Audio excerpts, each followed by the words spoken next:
Hello, gente amada, tudo bom com você? Com vocês? Espero que sim, gente. Hoje, no vídeo de hoje eu vou contar um pouquinho sobre a história da Camila. Da gravidez, você já sabe, né? Que minha gravidez foi uma gravidez muito assim, tumultuada, uma gravidez muito assim, sabe? Eu sofri demais com o pai deles, com a família do pai deles. Com a família que eu digo assim, da parte da mãe dele. A mãe, a irmã dele e o pai dele, só. Entendeu, gente? Então vou mostrar uma coisa rápida aqui, um resumo rápido, para não ficar um vídeo muito longo. Então, olha aqui pra vocês verem. Camilinha tá. Eu não fiz pré-natal, ela nasceu normal, parto normal. Entendeu? Aqui, ó. Quer ver ela aqui, ó? Ela é bebezinha, no beicinho dela. Esse dia, né? Ela nesse beicinho, gente, vocês acreditam que criança tem criança que acorda com barulhão. Eu tava lá fora, eram umas 10 horas da manhã. Eu tava lá fora, caiu de cima do guarda-roupa da minha mãe. O ventilador com umas trouxas nos negócios. De lá de fora eu escutei o barulho e entrei. Quando eu cheguei, Camilinha tava dentro do beicinho. Aquela tá de olhinho aberto, dormindo. Isso ela tava uns mesinhos e pouco, né? Dessa idade aí, ó. Um mesinho e pouco. Aí cresceu, tava desenvolvendo direitinho. Ela tá. Aqui, ó. Ela amamentou até os 2 aninhos de idade. Todos eles eu amamentei até os 2 anos. Aqui, ela aqui, ó. E eu de novo. Vendo? Aí foi crescendo, se desenvolvendo. Aqui, ó. Aqui ela ainda tava. Aí ela tava desenvolvendo normal. Aqui, ó. Essa foto aqui eu lembro de uma vez que eu cheguei pra ela e falei assim: Camila, cadê, Camila? Não sei o que eu te perguntar, ela, cadê? Eu falei assim: onde é que tá? Ela fez assim com a mão, como diz, não sei. Aí, ó. Tá vendo? Desenvolvendo direitinho, ó. Tá vendo? Eu trabalhava, então minha mãe que ficava com ela. Minha mãe na época tava com 50 e poucos anos. Ela é uma colega minha e eu. Minha mãe tava com 50 e poucos anos. Ficava sempre com ela lá, ou lá fora ou na janela. E a vizinhança toda conhecia Camilinha. Aí Camilinha chamava o pessoal todo que eu já tinha costume, que eu tinha costume de ter amizade com eles. Tinha uma vizinha lá que chama Wanda. Então ela falava, anda, anda, anda, anda. Quando ela começou a falar, anda, anda, anda. Aí chamava essa vizinha o dia inteiro. Chamava um menino que chama Juninho. Não podia ver ele que chamava ele. Até que ele falava assim, quando crescer ia casar com ela. Ela não aguentava ver esse menino, que ela ficava de olho nele. Ele tinha que chegar perto e pegar ela no colo. A vizinha também, ela tinha que pegar ela e levar lá na casa dela, ficar um pouquinho com ela lá e voltar de novo. Então a Camilinha chamava a vizinhança inteira, brincava com todo mundo, interagia com todo mundo. Aí, aqui ó, quando ela tava com os 2 anos de idade, eu me lembro que eu tive uma briga feia com o pai deles, com o pai dela. Aí eu peguei, diz a minha mãe, eu tava tão assim, com medo de morrer, que ele tava com minha mãe disse que ele tava com 2 facas. E ela tava no meio da gente, assim, gritando, desorientada. A Camilinha tava desorientada, gritando, para. Aí diz minha mãe que depois desse dia que ela começou a apresentar isso. Eu não sei se foi, né? Eu não sei, eu não posso falar. Aí eu trabalhava demais. Aí o que aconteceu? Aí ela já foi crescendo aos pouquinhos. Já tava com uns 2 anos e pouco, mas 2 anos e meio mais ou menos. Já não tava falando mais não. Já tinha parado de falar, de interagir. Aquele menino, as pessoas que ela tinha costume, as pessoas chamavam ela ficava assim, ó. Não dava muita confiança, não ria. Ela só ria mesmo quando ela queria rir. Quando tinha alguma coisa que prendia a atenção dela, que ela gostava, que ela pegava e ria mesmo. Igual, por exemplo, ela gostava muito de ficar tomando banho de mangueira aqui, ó. Ela tá feliz aqui, ó. É uma coisa que ela tava gostando. Aqui, ela já tava tristinha, que já tava com uns sintomas do autismo, tá vendo? Aí eu lembro que ela tava com esses 2 anos e pouco, a avó dela conseguiu uma consulta numa psicóloga Neuza lá no Baleia. Levei minha filha, foi perda de tempo. Cheguei lá, expliquei o que aconteceu, que ela parou de falar, e ela falou assim, sua filha tá com preguiça de falar. Quando você chegar pra ela e fala, você não fala, você quer biscoito, você quer isso, você quer aquilo, não. Você chega pra ela e fala assim, o que você quer? E olha no olho dela e fala, o que você quer? Mas eu fazia isso e não estava adiantando nada. Aí foi passando o tempo, foi passando. Aí pronto, ela com uns 4 anos, a avó dela consegue uma fonoaudióloga pra ela. Tudo isso foi conseguido através de deputado, porque na época não tinha posto esses negócios de perto de casa, não. Foi conseguindo isso através de deputado. Então, aí ela conseguiu a fono, aí eu levava ela sempre na fono, a Ana Cristina já morreu, né? Aí eu falava assim, o que a minha filha tem? E ela só ficava assim, só fazia assim, com o gesto, com a cabeça. Aí eu falei assim, nós vamos avaliando ela, estamos avaliando ela, mãe. Vai ver que nem ela sabia também, mas ela é uma ótima profissional. Isso eu concordo, é uma ótima profissional. Aí chegava, mãe, chegar em casa, você coloca ela na frente do espelho e vai conversando com ela e para ela ver o movimento da sua boca na frente do espelho. Ou então você conversa com ela e fala assim, Camila, olha aqui, Camila, olha pra minha boca.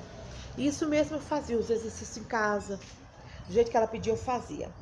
Só que não estava adiantando muita coisa não, né?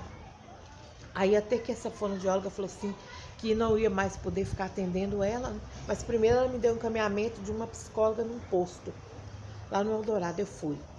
Assim, logo que eu fui chegando, a psicóloga já olhou pra mim e falou, boa tarde, mãe. Eu falei, boa tarde. Aí quando falou assim, oi, Camila. Camila não olhou pra ela, ela, curta e grossa, chegou pra mim e falou assim, antes de essa menina é autista. Aí eu olhei assim e eu nem sabia o que era autista. Só sei que quando alguém falava alguma coisa autista, eu achava que era o fim do mundo. Eu falei assim, nem prestei atenção nisso não, né? Vida normal, né? Continuei minha vida normal. Aí eu cheguei pra fonoaudióloga e falei com a fonoaudióloga assim que a psicóloga falou que a Camila era autista. Aí ela, é sim, mãe. Tem os traços tudo. Eu não queria te falar antes, né? Mas já veio com... Aí toda vez que chega lá, é sempre com aquela cara de pena. Gente, o que mais mata é a gente. Você vai no profissional, ele vai com você assim, te olha com cara de pena. Como, sabe, como se o filho tivesse com uma doença terminal. Sabe, terminal, que já tá nas últimas. É isso que eu não aguento, esse olhar de pena. Mas como eu sempre fui muito elétrica, muito ligada no 220, eu não deixava esse olhar de pena me abalar, não, sabe? Eu ficava triste assim na hora, porque eu idealizei tantas coisas com ela, sabe? Eu fiz tantos planos com a minha filha. Primeira filha, e já aconteceu isso, sabe aqui, ó. Eu sempre interagi com ela, eu nunca deixei isso me abalar, gente, não. Aqui, ó, levava no parque. Toda foto que você vê ela, tá sempre arrumadinha, ó. Aqui, ó. O sorrisão, eu sempre fazia de tudo para ela, para eles todos ser felizes, independente de problema, de situação, de condição financeira. Eu sempre usei o que eu tinha, sabe, para meus filhos ser felizes. Eu nunca fiquei procurando em outras coisas, não. Aí o tempo foi passando, quando alguém falava assim, sua filha é autista, não, mas me dava uma raiva, sabe, eu não gostava, não. Aí com o tempo, aí eu sei que ela tava, aí isso tudo, esse vucu-vucu durou o quê? Ela tava com 6 anos. Antes disso eu não quis colocar ela na escola não, porque tinha que pagar, né? E eu tava sem dinheiro, eu parei de trabalhar, porque eu tinha separado do pai dela depois dessa confusão que deu. Aí depois de 2 anos, quando ela tava com 4, eu voltei de novo, falei assim, já que você quer voltar, só que eu não vou trabalhar mais não. Parei de trabalhar pra ficar só por conta dela. Aí a gente foi se virando com o que tinha mesmo. Aí eu lembro que essa foto aqui, ó, tá vendo que ela tá olhando pra alguma coisinha? Ela tava aqui com uns quase 6 anos. Minha mãe te pegou aquele pedaço de rede, cortou, e eles, quando eles se apegam numa coisa, é só aquilo, entendeu? Não pode sumir aquilo, não. Só aquilo, esse fica só naquela. Aí eu lembro que esse dia o pai dela queria tirar a foto, só que não queria que aparecesse o pano. Então, depois tem uma foto dela na bicicletinha que tava o paninho, depois eu mostro vocês. Minha mãe cortou vários pedacinhos pra ela sempre ter. Aí ele pegou o pano e fez assim, ó, jogou longe pra tirar a foto dela. E ela tava triste, porque jogou o paninho dela lá, que ele tirou a foto do paninho dela. Por isso que ela tava olhando pro paninho dela, tá vendo? Pediu ela pra olhar pra frente e ela tava olhando pro paninho. Essa foto aqui, ó. Aí eu lembro que eu peguei e coloquei ela na escola, quando ela fez 6 aninhos, eu coloquei ela na escola. Isso, ela já tava sem fono e tava sem psicóloga, porque não tinha mais. O encaminhamento que a outra fono deu também para outra fonoaudióloga, a fono não quis atender ela, falou que não estava preparada para atender uma criança autista. Para vocês verem que eu sempre corri atrás das coisas para ela. Aí a fono falou, mãe, eu não estou preparada para atender uma criança autista. Aí eu fui nessa, fiquei nessa, né? Ia para um canto me jogava para outro, ia para um canto e jogava para outro. Até que o pai dela arrumou um convênio, mas não ficou muito tempo no convênio. Aí ela entrou na escola com 6 aninhos. Aí rapidinho eu mostro pra vocês o que é isso aqui, ó. Aí ela foi para a escola, foi 2 vezes só, comprou material, tudo, ela foi 2 dias na escola. No segundo dia, a professora falou comigo assim: mãe, a gente aqui não está preparado para atender sua filha, não. Aí deu um encaminhamento para a Secretaria de Educação. Chegando na Secretaria de Educação, a diretora de lá me recebeu muito bem e falou comigo assim: mãe, é porque lá, mãe, a sua filha é diferente. A sua filha está precisando de um tratamento especializado. Aí me deu um encaminhamento para eu ir para essa escola aqui, Antônio Carlos Lemos, no Eldorado. Aí eu levei minha filha para lá. Aí ela falou comigo assim: mãe, chegando lá, você vai ver crianças de todo jeito. Aí eu fui só na visita no dia. Cheguei lá e levei esse encaminhamento para a escola. E ela falou comigo: você vai ver crianças de todo jeito lá, você não assusta não. Aí por aí eu já fui. Aí chegando lá, a diretora falou comigo assim: ó, nós vamos ficar com esse encaminhamento aqui, mas não tem vaga para sua filha agora. Só depois do meio do ano. Pronto, passou o meio do ano todo e nada. Aí foi agosto, setembro. Quando foi outubro, eu liguei para ela e falei assim: mãe, ainda não tem vaga para sua filha. Eu lembro que eu liguei numa quarta, eu não sei, eu liguei numa quarta que foi no final de semana. Foi isso mesmo, que eu liguei. Foi na mesma semana eu liguei no dia. Falei assim: vocês falaram comigo que ia ter a vaga para minha filha no outro semestre. E já tem 3 meses que já passou. Se vocês não arrumar a vaga para minha filha, eu vou com esses papéis e vou chamar a televisão e vou levar a reportagem aí. Acho que foi na quarta. Quando foi na sexta-feira de manhã, me liga da escola. Falaram: mãe, você quer trazer sua filha hoje à tarde? Já arrumou uma vaga aqui para ela. Traz ela hoje à tarde. Isso mesmo, eu fui. Levei ela. Aí eles me deram um encaminhamento. Esse encaminhamento que eles me deram aqui foi pro CAPS. Tá? Isso foi no começo do ano, que eles falaram que não tinha vaga, mas eles me deram esse encaminhamento aqui, ó. Aí eu levei elas no CAPS. Chegou lá, ela começou a ser tratada com psiquiatra. Foi em 2014. 14 de maio de 2004. 2004, tá aqui, ó. Entendeu? Aqui, ó. Pra ver, eu sempre corri atrás. Desde os 2 anos que eu fiquei sabendo, eu sempre corri atrás.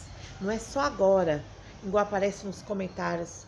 Por que só agora que você tá correndo atrás aqui através do YouTube? Eu tô mostrando a história agora. Porque eu sempre corri atrás. Então, eu tô fazendo esse vucu-vucu agora para ver se continua o tratamento, porque eu sempre corri atrás. Mas como pelo SUS e a prefeitura, os tratamentos é assim, ó. Começa, aí chega um tempo, aquele profissional, o contrato, ou sei lá o que deles vence, ele sai. Tem que esperar outro vir, começa tudo de novo. Entendeu? E aí, pelo SUS é a mesma coisa. Vence o contrato, sai, chega outro, tem que esperar, chamar. Não é do jeito que a gente... Pelo SUS, não é do jeito que a gente quer, na hora que a gente quer, como a gente quer. É do jeito que eles querem. Entendeu? Aí minha filha foi fazendo tratamento aos trancos e barrancos no CAPS. Então lá ela tinha terapeuta ocupacional, Cláudia, ótima. Cláudia Messias, ótima. Depois passou para Juliane. Depois teve uma fonoaudióloga, Raquel. E toda vez que eu ia, ela só chegava para mim e falava assim, eu sempre falei, tudo bem? Aí ela, tudo ótimo, mãe. Semana que vem, de novo, mesmo horário. Aí eu levava. Aí acabava de fazer a fono de novo, tudo bem? Tá tudo bem com ela? Aí ela, tudo ótimo, mãe. Semana que vem de novo. Tchau, Camila. Tchau, meu amor. Beijinho. Semana que vem tudo de novo. Pra ver que eu sempre levei e perguntava. E sempre perguntei. Então, gente, não dava tempo nem de... Sabe, eu ficava assim... Eu ficava triste porque... Eu via a minha filha com vontade de falar. E não podia falar. Então a minha tristeza maior é essa, que eu via que tinha uma coisa que ela queria me falar, que ela enfiava a mão na boca para falar. Aí ela ficava ali assim, enfiando a boca, pra falar e dava aquele grito. Gente, isso pra uma mãe, nossa, pior do que enfiar uma faca na gente e sair rodando. Isso pra uma mãe, não. Pra uma mãe que ama seu filho, ver seu filho querer falar e não poder falar, gente, isso, nossa, pra mim era uma tortura. O que mais me torturava era toda vez que ela queria falar e que a fala não saía. Nossa, isso pra mim era uma tortura. Mas aí eu ficava triste, eu fiquei triste com tudo isso. Mas aos poucos foi renascendo uma força de dentro de mim. Eu falei assim, ela tá desse jeito. Se eu pegar e ficar triste junto com ela, eu não vou poder ajudar ela. Vai acontecer o seguinte, eu vou entrar em depressão, se bobear eu até morro e ela fica aí. Então o que eu tenho que fazer é o seguinte, é buscar forças. Nisso mesmo eu fiz, eu buscava força em Deus, eu buscava força em mim mesma, eu lia muito. Nessa época ela ainda deixava eu ler, depois que ela começou a ficar agitada, que ela deixava eu ler as coisas, eu me informar um pouco mais. Aí depois que ela foi começando a ficar tão agitada a ponto de já não ter mais controle. Aí quando ela fez 18 anos, a médica de lá do CAPS me deu isso aqui, ó. Caminhamento pro posto. Depois que ela veio pro posto, que foi o fim da picada, que ela teve consulta com o psiquiatra uma vez. Aí a psiquiatra pegou e encaminhou para outro. Aí o psiquiatra já não estava mais no posto. Aí era só trocar receita, trocar receita, trocar receita. Aí veio um outro doutor Diego. Aí ele deu um encaminhamento para terapeuta ocupacional. Aí eu falei para a terapeuta que a Camila não podia, tinha que ficar de olho nela, porque ela beliscava e ela jogava as coisas no chão. Mais uma vez uma terapeuta falou, mãe, eu não estou preparada para atender sua filha. Mas sabe por que isso tudo acontece, gente? É igual uma vez uma pediatra atendeu minha filha e falou assim, sua filha faz tratamento? Eu falei assim, ela fazia psicóloga, fonoaudióloga e terapeuta ocupacional. A psicóloga deu alta para ela, porque disse que não tem necessidade, tem muita gente atendendo ela.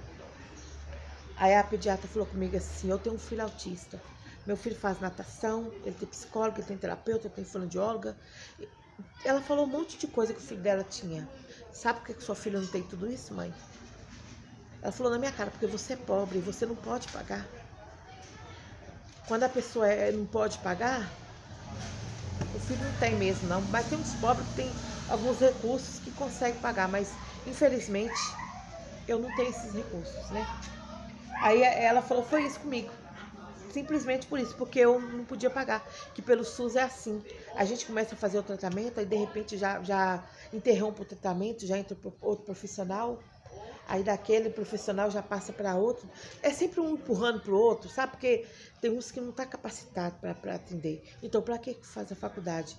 Que a partir do momento, igual o médico, ele vai fazer uma faculdade de ginecologia. Aí chega lá um paciente, tal, ele...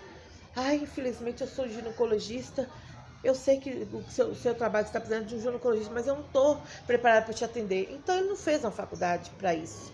Então tem muita gente que está formando, gente, mesmo para dizer o diploma, para dizer, como diz assim, eu sou isso, eu sou tal, mas não está exercendo a profissão com carinho, do jeito que tem que exercer. Igual por isso que eu digo, eu precisei ser forte, engoli muito sapo. Eu engoli.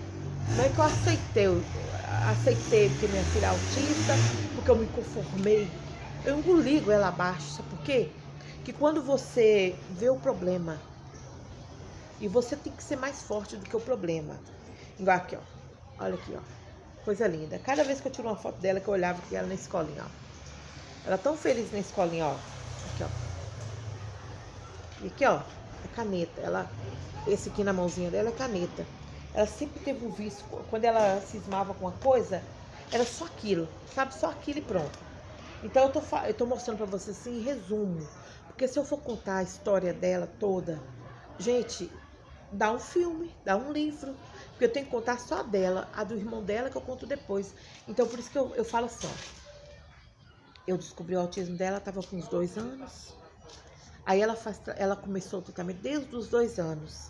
Mas sempre picado assim, ó, porque um profissional não estava capacitado, empurrava para outro, o outro empurrava para o outro. Aí o outro já saía daquele tratamento, já estava em outro lugar, já não tinha mais aquele profissional. Então, gente, eu tive que me adaptar com tudo isso. Eu tive que preparar o meu psicológico, já que eu não consegui, não tive condições de me preparar profissionalmente em estudar, igual tem muitos quando sabe que o filho é assim, vai estudar, vai fazer uma faculdade para saber do problema. Então eu tive que me preparar psicologicamente, porque a gente tem que estar com o psicológico preparado, gente, porque para a gente ter um filho especial, seja lá que problema que a gente estiver passando na nossa vida, você tem que estar com um psicológico bom para você poder ajudar.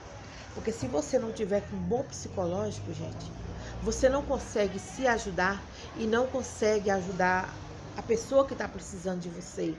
Por isso que eu falo, gente, a gente tem que ser forte, né? Como diz assim, ai meu Deus, o problema tá aí, agora o que eu vou fazer? Bateu aquela insegurança em mim, bateu. Eu fiquei em estado de choque, sim. Eu pensei que o mundo tinha acabado, entendeu? Eu pensei que o mundo tinha acabado e que eu tava ali, só eu e ela, só no, entendeu? Que é assim que a gente se sente sem chão, a gente se sente desamparada de tudo. Porque os profissionais que é para ajudar a gente, alguns tem hora que nem ajuda. São poucos que ajudam. De 100, 10% apenas que acaba te ajudando. O resto, você tem que aprender na raça. Por isso que eu falo, tem que ser forte, sim. Tem que ser forte. Essa hora você tem que buscar força em Deus e em você. Essa hora que você tem que saber realmente para que você veio nesse mundo. Se você quer realmente ajudar seu filho, você tem que ser forte para isso. E não é demonstrar fraqueza para ele, não. Porque se você, igual muitas vezes, quando ela enfiava a mão na boca para falar e a voz não saía, eu falava assim, meu Deus, por que eu? Por que eu? Tanta gente que tem condições, que pode dar uma vida melhor. Por que o senhor escolheu eu? Mas depois, gente, na medida que o tempo foi passando, e as pessoas sempre chegavam perto da gente só para nos desanimar. Teve uma vez que eu tô com ela dentro do ônibus, ela tava com uns 11 anos ou 12. Ela tava estudando naquela escolinha ainda, não, 11 anos. Aí eu sei que essa mulher tá dentro do ônibus. Aí ela... Não, eu acho que ela não tava com 12, não. Eu sei que ela tava pequena ainda, tava estudando na escolinha e fazendo fono. Aí essa mulher chegou e ela tava em pé e eu tava sentada e minha filha sentada também. Aí ela falou, ela ficava na frente porque ela tinha um passe livre. Aí eu dei o lugar para ela sentar, porque como eu não tinha o passe, a menina que tinha, eu era acompanhante. Aí essa mulher chegou pra mim, não sei se ela tava com raiva, que ela tava tendo que dividir o espaço ali com a minha filha, e minha filha tava bem folgadona ali.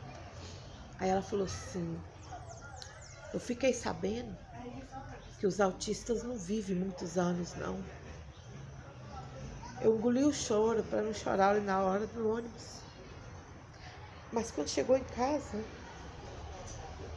aí eu tinha dado banho nela, já estava de noite, tinha dado banho nela, aí eu dei o remédio e ela dormiu.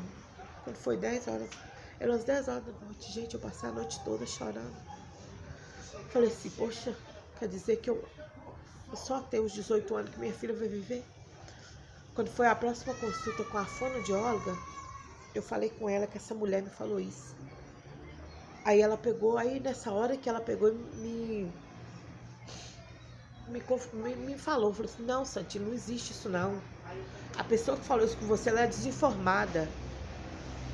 Porque já tem muita coisa na nossa cabeça. Vem uma mais desinformada ainda e fala isso com a gente, nossa, vai acabar.